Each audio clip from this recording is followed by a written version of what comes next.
Hello everyone, back again.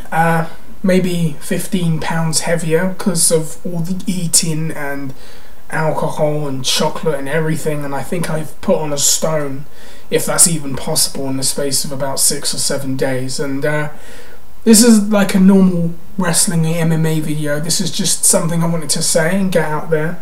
And I was thinking about it the other day. You know, we're big fans of MMA, we're big fans of pro wrestling, whether it's WWE, WCW from back in the day, the old NWA, the independent scene, whether that's Ring of Honor or Dragon Gate USA or Evolve or Shikara or CZW or PWG. If you're a fan of British wrestling over here, like Kerry Dixon's All-Star Promotion, whether you're a fan of Japan, New Japan and All Japan Pro Wrestling, whether you're a fan of Lucha Libre and whatever you're a fan of, and it's very weird being a fan of all of these things and sometimes thinking that something as goofy, when you think about it, as pro wrestling can teach you life lessons. And it's a strange thought because this isn't the kind of video I normally want to do, but I was just thinking about it the other day. What life lessons has pro wrestling taught me? And I'm sure that if I say this to anybody else outside of this world that we exist in, they won't understand it, and they'll kind of just be like, I think we need to send him to the mental health ward. But the life lesson that I wanted to share with you that I learned from pro wrestling is this.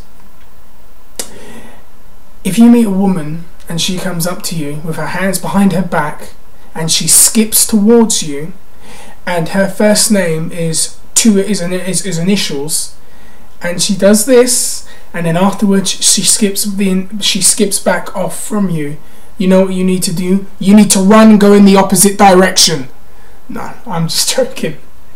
What pro wrestling or what life lesson it really has given me is this, and it's, you know, people always talk about the perfect person or the perfect partner, or, you know, the kind of person they'd love to be with, and they have a list and a criteria, and if it's this kind of person, then that's it, it's going to be perfect. And I'm guilty, I've done it myself, I've done it God knows how many times, and I've been with the perfect person, and then it's turned out that they're not the perfect person, and they've been on all these things that I've probably had listed in my head, and you know, oh, they've got brown hair, or they've got green eyes, or they've got big boobs, or they've got a big ass, they've got curvy hips, but there's always been something missing. And in pro wrestling, people always used to have this discussion about who the perfect pro wrestler was, right? Everyone used to say way back in the day that George Hackenschmidt was the perfect wrestler in the world. And then everyone said Lou Thesz was the perfect wrestler in the world. But then guess what? Andre the Giant came in and he was completely different to those two. And everyone said Andre the Giant was the perfect wrestler in the world.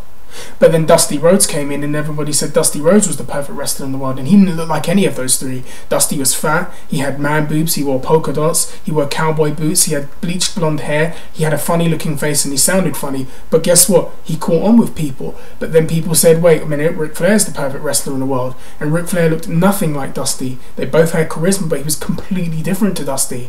But then other people said, no way, Superstar Billy Graham is the most perfect wrestler in the world. And Superstar Billy Graham couldn't wrestle in the same way that Ric Flair or Lou Thesz could, but he caught on, and everyone thought that Superstar Billy Graham was the most perfect wrestler in the world. But then guess what? People said Bob Backlund was the most perfect wrestler in the world, and he looked nothing at all like the previous people that I mentioned.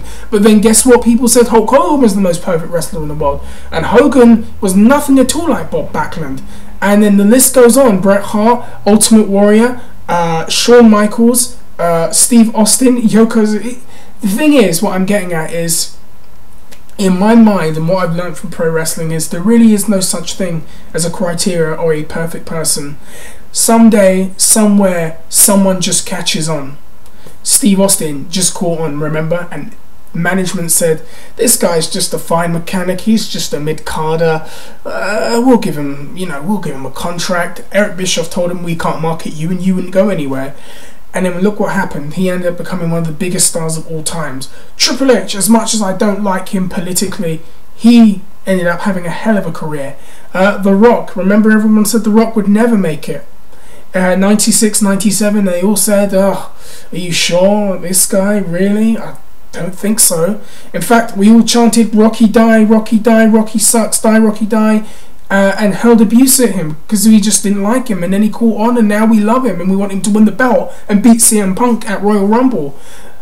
That's the thing I've learned throughout history and from pro wrestling of all places, which is really odd, that you never know where or how or what, but something's just going to click one day and it's going to catch on and it's just going to move onwards from there. So I'm going to stop. You write some comments. This is a very unusual video, as you can see. I actually usually talk about topics within pro wrestling, but this was something I kind of wanted to share with everybody. I'm going to head out. Actually, no, I tell a lie. I'm going to finish off watching New Girl. I'm going to head out after this.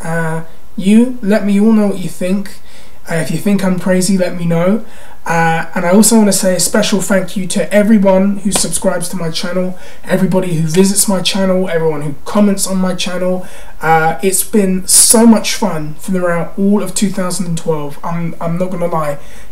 I can't tell you how much fun I've had doing videos and going back and forth with people, hearing my BB go off because someone's put a comment on my wall, and responding to that on the bus. Just hearing different opinions and hearing different mindsets and different views on things, whether it's MMA and thinking who's going to win this fight, or whether it's pro wrestling and who should get pushed or who shouldn't get pushed, or what angle you liked and what angle you didn't like. And I also want to say a special thank you to LV4545, who really recommended me on one of his videos. I saw this actually in the middle of a bar in Camden while I was a bit drunk, and I thought I was seeing things. Now I realise I wasn't seeing things, and actually he did. Say thank you to him. I really appreciate the kind words and the recommendation. I thank you a lot. And everyone, it's going to be a big year for us. We're going to do a lot of videos. I don't know where this life is going to take us or where this channel is going to take me, but let's hope it takes us somewhere safe and normal, if that makes any kind of sense whatsoever.